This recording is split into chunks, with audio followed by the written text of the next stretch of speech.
My father died on a cold November morning. By that same afternoon, his will had already been changed.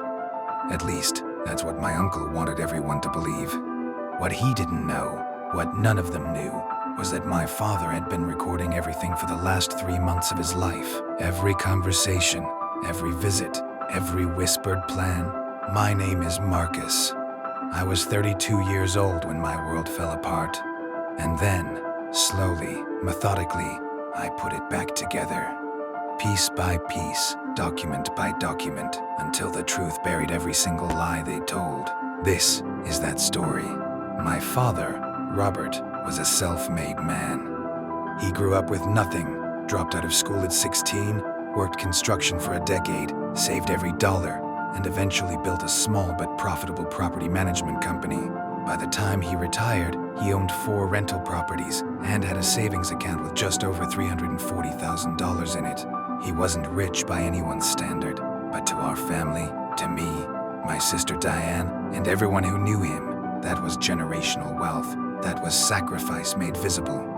My father had one sibling, his younger brother Vincent. Vincent had always lived in my father's shadow. He borrowed money he never repaid, showed up only at holidays, and spent most of his adult life convincing himself that Robert's success was luck, not discipline. When my father got sick, stage 4 pancreatic cancer, Vincent suddenly became the most devoted brother in the world. He was at every doctor's appointment, every family dinner. He even moved into the guest room, claiming he was there to help. My father told me once, in private, "Marcus, your uncle isn't here for me. Watch what he does after I'm gone." I should have listened more carefully. If you're new here, welcome to Cold Reckoning. Every week we bring you real stories of betrayal, karma, and justice served cold. Hit subscribe and the bell right now, because this story is only getting started. My father passed away on a Tuesday. On Thursday, Vincent called a family meeting. He sat down at the head of the table, my father's chair, and slid a document across to me and Diane. It was a will, dated just 6 weeks before my father died. According to this document, my father had left the 4 properties and the majority of the savings account to Vincent, his so-called devoted caretaker. Diane and I were each left $8,000 and a few personal belongings. I remember staring at that number. My father had built everything from nothing and apparently decided, in his final weeks, to leave his life's work to the brother who had borrowed $40,000 from him and never paid back a single cent. Diane started crying. I just looked at Vincent and said, "When was this signed?" "October 14th, he said smoothly. Your father was very clear about his wishes. Who witnessed it? He named 2 people I had never heard of. I nodded slowly, folded the document, put it in my jacket pocket, and said, "I'll need a few days to process this." Vincent smiled. He thought he had won. I had 3 reasons to believe the will was forged. First, my father had shown me his real will 2 years earlier. I was the primary beneficiary. Diane was secondary. Vincent wasn't mentioned at all. Second, 6 weeks before his death, my father could barely hold a pen. His hands shook constantly from the medication. The signature on Vincent's document was steady, clean, almost youthful. Third, and this is the one that changed everything. My father had a habit, a strange, quiet habit I had noticed in his final months. He kept a small digital recorder on his nightstand. He said it helped him remember conversations with doctors. After he passed, I went to collect his personal items from the bedroom. The recorder was still there. I took it home, plugged it in, and started listening. There were 47 recordings.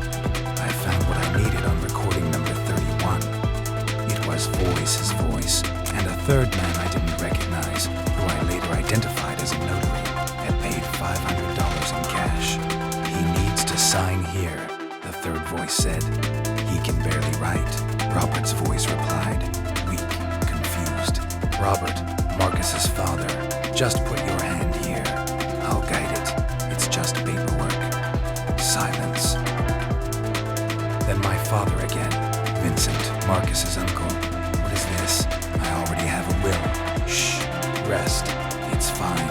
Just sign." I listened to that recording 4 times. Then I called an attorney. My attorney attorney filed a will contest within 2 weeks. We submitted the original will document, properly filed with a notary 2 years prior.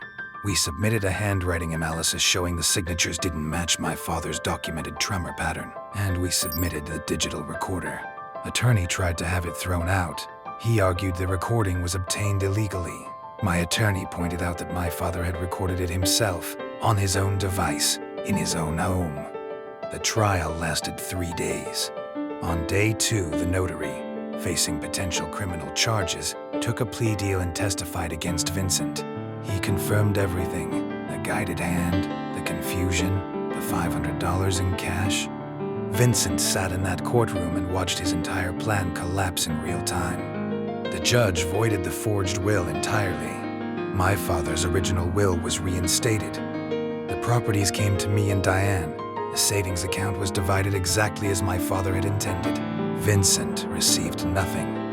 And then, because the court found sufficient evidence of elder financial abuse, the case was referred to the district attorney's office. Vincent was charged with forgery and elder abuse.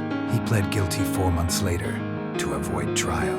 He was sentenced to 18 months probation, mandatory repayment of all legal fees, and a permanent civil judgment barring him from any future claims on my father's estate. I still have that recorder. I keep it on my nightstand now. Same place my father kept it. Sometimes I think about that moment.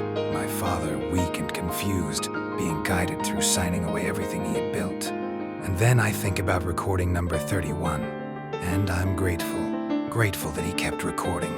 Grateful that I went back to collect his things. Grateful that justice, even when it moves slowly, always finds its way. My father used to say, "You can't steal from a man who already planned for your greed." He was right. He had planned for it. He just never told me. The recorder said everything. Did Vincent deserve everything he got?